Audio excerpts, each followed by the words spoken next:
Este é um sorriso sem diastema. E este é um sorriso com diastema. Diastema, uma palavra derivada do grego que quer dizer intervalo.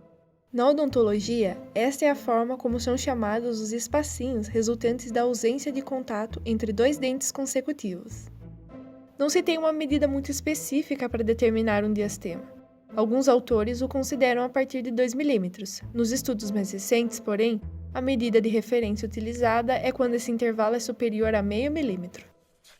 Existem várias causas para o desenvolvimento dos diastemas, que podem ser classificadas por meio de exame clínico e radiográfico, como espaçamento normal, que acontece durante a fase de desenvolvimento dentário na infância, freio labial hipertrófico, dentes a mais na cavidade oral, microdontia e também os hábitos prejudiciais, como chupar dedo ou chupeta e pressionar a língua contra os dentes de forma típica.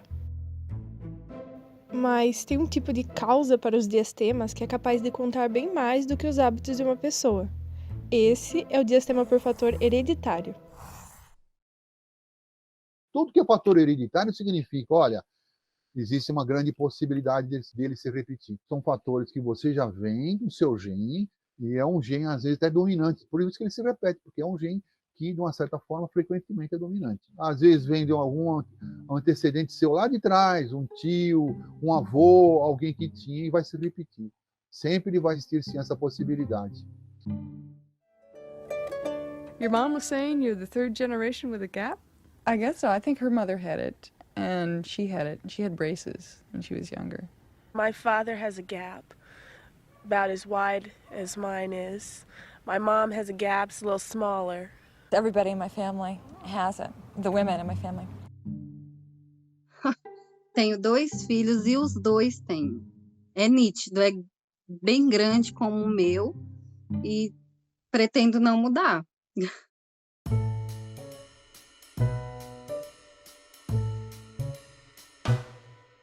Hoje em dia já é uma característica que a gente vê praticamente o tempo inteiro.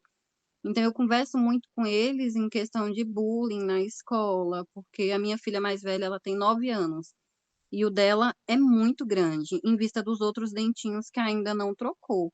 Ela trocou só os 2 da frente, então eles nasceram muito grande e mais afastado do que já era, né. Então eu converso muito com ela em questão disso. O pequenininho ainda não entende tanto, mas ela já entende sobre isso. Então eu tento manter a cabeça deles mais aberta, para que isso é uma coisa comum, é algo que é meu. Como eu falo para ela, eu falo: "Ó, a mamãe também tem.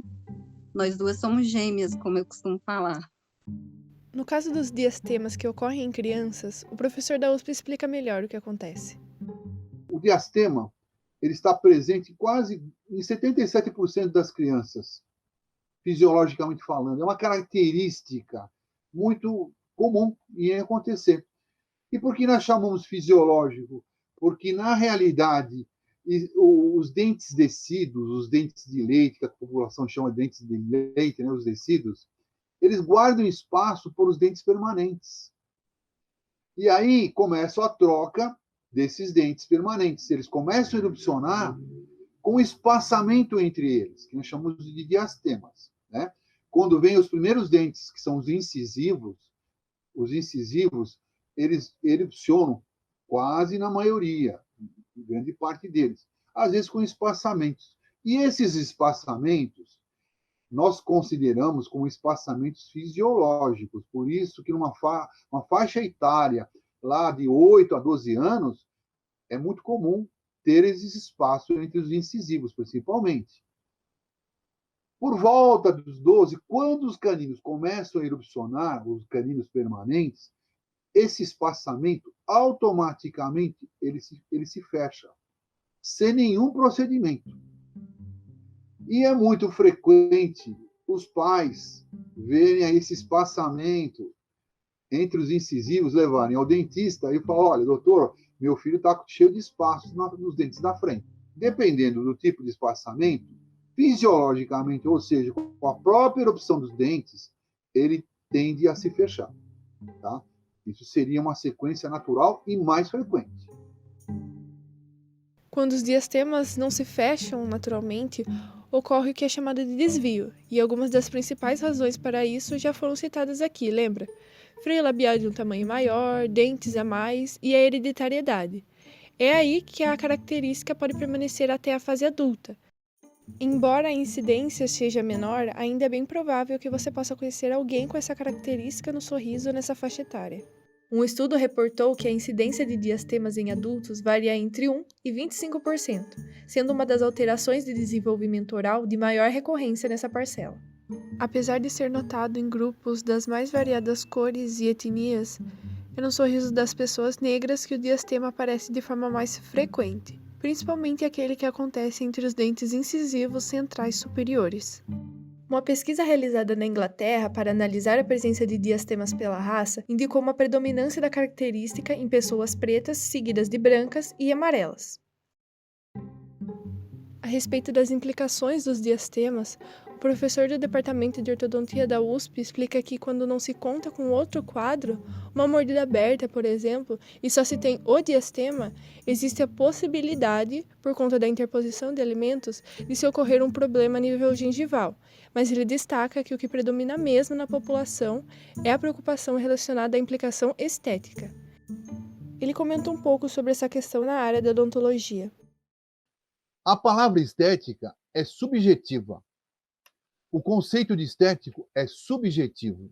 Eu vou ter que respeitar a vontade do meu paciente, tá? Nós vivemos num momento em que a estética está sendo muito discutida. A estética sempre foi, desde lá de trás, dos nossos antepassados, sempre ela foi... E óbvio que hoje eu não posso interferir na vontade de um paciente. Ninguém pode forçar ninguém ou induzir ninguém a fazer um tratamento sem que esteja incomodado, principalmente se for estético. Eu vejo a palavra funcional mais importante para mim do que às vezes estética. É óbvio que as duas coisas têm que estar juntas. Quando algum paciente tem um diastema, eu tenho que ter diagnóstico. Eu preciso saber. Um profissional jamais vai interferir, jamais vai falar para o paciente, olha, você tem que fechar.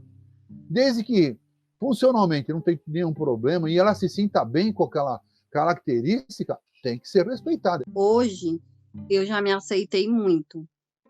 Mas antes, na minha adolescência, assim, até os meus 20 anos, isso era um problema.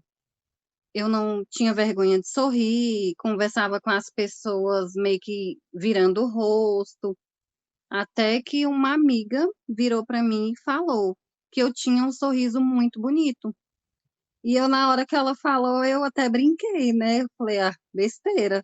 E então foi onde eu comecei a me aceitar, porque eu vi que é meu, é algo meu. Então não tem por que eu querer tirar algo que já veio comigo. É uma característica minha e eu acho que marca.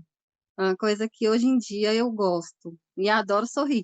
Hoje em dia, existe um conceito muito grande de se fazer tratamentos estéticos, na região anterior principalmente, em que se usa facetas, se usa lentes, se usa uma série de recursos, próteses, enfim, para deixar todos os dentes homogêneos.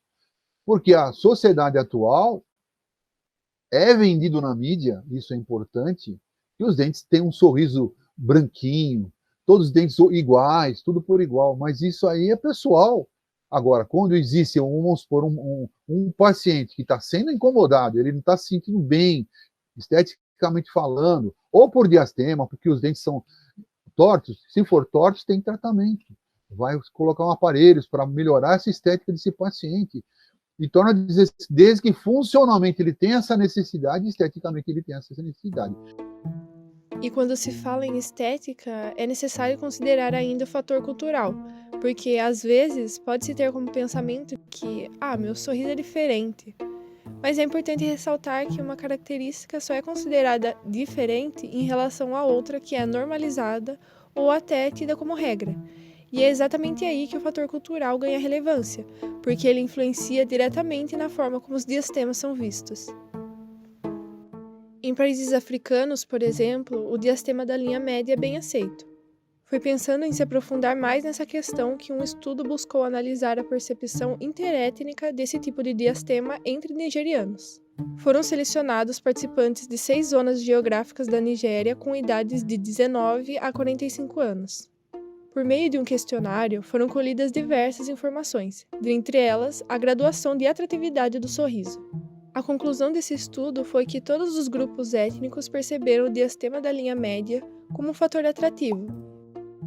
Com discussões mais críticas acerca das motivações dos procedimentos estéticos, optar pelo não fechamento do diastema quando a saúde oral não é comprometida passa a ser uma maneira que algumas pessoas negras encontram de reafirmar os próprios traços. A nossa cor é linda, né? E a gente veio junto com a cor, a gente veio com as características, cabelo cacheado, dente mais afastado. Então, eu acho que hoje em dia, para mim, isso já é mais para minha autoestima e para eu mostrar para as outras pessoas também que eu sou assim. Eu sempre tive tinha que ter cabelo liso, tinha que ter cabelo, o sorriso bem bonitinho, todo certinho, então usei aparelho, usava química, até quando eu comecei a me aceitar. Passei pela transição e aceitei o meu sorriso como ele é. E hoje em dia eu sou apaixonada.